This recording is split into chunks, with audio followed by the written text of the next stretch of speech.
Nah, sekarang yang ketiga. Ini juga lanjutannya, orientasi hidup berdasarkan cokro manggilingan. Kalau ini secara psikologis. Kalau tadi kosmologis itu tentang alam yang memayu hayuning bawono. Sebelumnya teologis berhubungan dengan Tuhan, sangkan paraning dumadi. Kalau ini secara psikologis, kejiwaan manusia yang berhubungan dengan cokro manggilingan. Ini saya pinjam dari Ki Ageng Suryomentara. Dulu pernah kita bahas panjang lebar tentang beliau ini. Silahkan dicari rekamannya. Ini saya ngomong ringkas saja dari berbagai teori yang beliau sampaikan.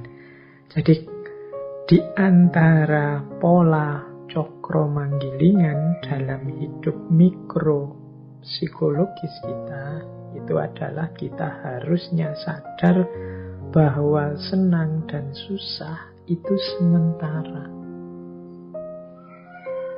Teman-teman yang mengkaji Ki Ageng Suryomentara mungkin masih ingat istilah mulur dan mungkret.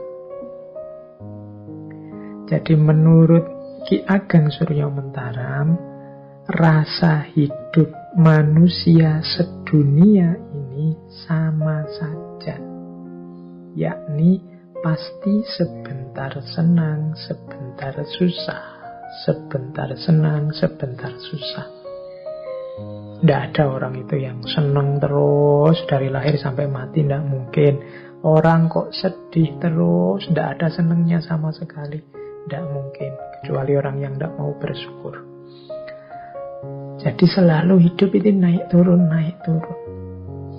Sekalipun orang kaya, miskin, raja, kuli, wali, bajingan, itu kali banyak saya terjemahkan langsung dari bukunya beliau. Rasa hidupnya sama saja, yaitu sebentar senang, sebentar susah. Yang sama adalah rasanya senang susah, lama, cepat, berat, ringan, ini sama. Sedangkan yang berbeda adalah yang disenangi apa. Cuma itu saja yang berbeda. Ada orang yang senangnya punya teman banyak, ada orang yang senangnya punya uang banyak, ada orang yang senangnya kalau ibadah, ada orang yang senangnya kalau rekreasi. Kalau ini beda-beda. Tapi rasa sebentar senang, sebentar susah, ini semua orang sama. Oleh karena itu, kata Ki Ageng Suryomentara, kalau kita sadar seperti ini, hidup slow saja, santai saja. Kita bebas dari iri, dari sombong, dari hasud, dari kebencian pada siapapun. Wong kita ini manusia sama saja. Engkau iri apa sih pada saudaramu? Mungkin saudaramu juga iri hal tertentu padamu. Kita hidup ini sama saja, masing-masing ada kelebihan, ada kekurangannya. Ada fase pasang, ada fase surutnya. Jadi hidup ini mari kita sikapi biasa saja, santai saja. Kalau bahasanya anak-anak hari ini slow way, karena semua orang sama saja. Tidak ada orang yang senang terus atau susah terus. Tidak usah iri, tidak usah dengki, tidak usah sombong. Coba dilihat putaran gambar itu yang di slide itu, yang kalau ini yang teori mulur mungkret tadi dari Ki Ageng Suryomentara, untuk menggambarkan mengapa kok orang itu selalu ada senang dan susahnya. Ini bulatan ini silahkan dimulai dari mana saja. Misalnya hidup ini kita awali, kita punya cita-cita, kemudian cita-cita kita tercapai, akhirnya kan kita senang. Cita-cita tercapai, kita senang. Jangan lupa, ketika orang cita-cita A tercapai, biasanya dia tidak berhenti. Dia masih punya cita-cita lanjutannya. Misalnya, Pak, saya ingin lulus tercepat, terbaik. Misalnya, tercapai, kan kita senang. Tapi kan itu belum titik. Setelah itu kan, karena saya lulus tercepat terbaik Pak, saya ingin dapat pekerjaan yang memadai Pak. Nah itu kan mulur lagi keinginannya. Yang tadinya seneng, sekarang mulai mulur. Ketika mulur mungkin tidak tercapai. Jadi senengnya terbatas. Sekarang ada keinginan baru. Ketika mulur ini kan mulai sedih lagi. Apalagi kalau tidak tercapai. Tidak tercapai dia jadi sedih. Ketika keinginan tidak tercapai dia sedih. Sedih itu akhirnya apa? Mungkret. Mungkret itu yang tadi standarnya 100 sekarang diturunkan jadi 50. Misalnya tadi cita-citanya pingin dapat pekerjaan yang memadai, nggak dapat-dapat, akhirnya sedih. Akhirnya kan keinginannya berkurang, itu namanya mungkret. Misalnya, sudahlah Pak, nggak harus pekerjaan yang apa-apalah, yang penting ada pekerjaan saja, saya punya penghasilan saja, sudah bersyukur Bapak. Nah, ketika mungkret berkurang, akhirnya tercapai. Wong ya asal nggak males saja kan pekerjaan banyak. Ketika tercapai seneng. Ketika sudah seneng kan terus mulur lagi. Masa sih aku cuma hanya ini pekerjaanku. Kalau semakin ditambah mungkin semakin enak untuk hidupku. Nambah lagi, mulur lagi. Mungkin tidak tercapai lagi. Akhirnya sedih. Ketika sedih, mungkret lagi. Menyusut keinginannya. Nah, ketika menyusut tercapai. Terus seneng. Ketika seneng berkembang keinginannya. Mulur.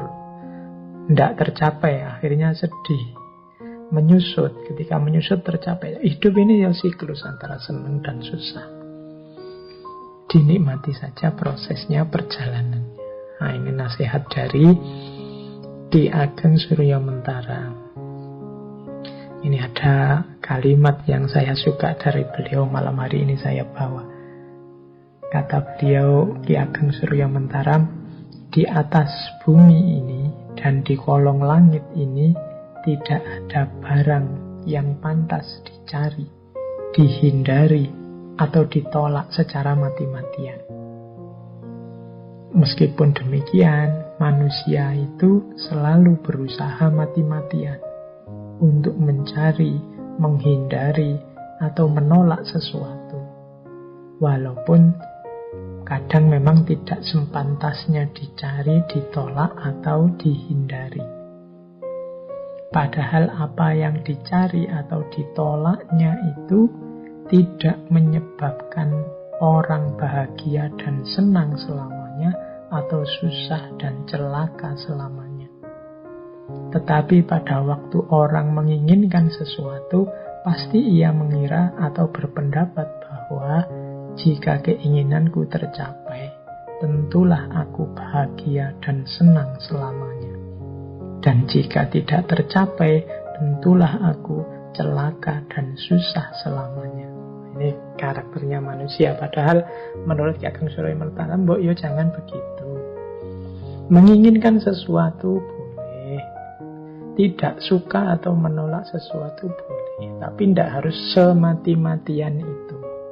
Seolah-olah kalau gagal memperoleh yang diinginkan atau menolak yang tidak disukai, terus hidupmu hancur. Atau kalau memperoleh yang kamu inginkan dan menyingkirkan yang kamu tidak sukai, terus hidupmu bahagia terus gitu. Tidak begitu. Hidup tetap akan siklus, kadang senang, kadang susah. Kadang-kadang kita kan begitu. Pokoknya Pak, kalau saya diterima jadi PNS ini misalnya ya, wah sudahlah selesai hidup saya Pak, sudah bahagia terjamin sampai anak-anak cucu nanti. Atau kalau saya berhasil menikahi dia Pak, wah sudah, hidup saya mesti tidak ada susahnya, seneng terus, bahagia terus. Atau kalau saya punya uang 10 miliar saja Pak, wah pasti hidup saya itu ketawa terus, nggak ada sedihnya sama sekali. Kita kan sering punya rasa seperti itu. Atau menolak, wah pokoknya jangan dengan teman saya itu deh Pak, saya akan mati-matian menghindar. Karena teman saya itu tidak cocok sama saya. Saya benci sekali sama dia. Semoga dia, kita akan menolak mati-matian. Janganlah Pak kalau kerja di sana itu menurut saya. Dan kita nolak mati-matian. Janganlah Pak kalau menikah dengan dia, Pak, saya sudah lama tidak suka dengan perempuan seperti itu, bukan tipe saya. Terus kamu tolak mati-matian. Itu kan kebiasaan kita begitu. Pak Ki Ageng Surya Mentara mengingatkan Mbok Yo jangan begitu. Jangan keterlaluan. Keterlaluan mencari atau keterlaluan menghindari. Seolah-olah kalau berhasil yang engkau cari, hidupmu bahagia selamanya, atau sebaliknya. Kalau tidak berhasil menolak yang engkau benci, hidupmu susah selamanya. Tidaklah. Hidup itu akan selalu gilir berganti antara senang dan susah.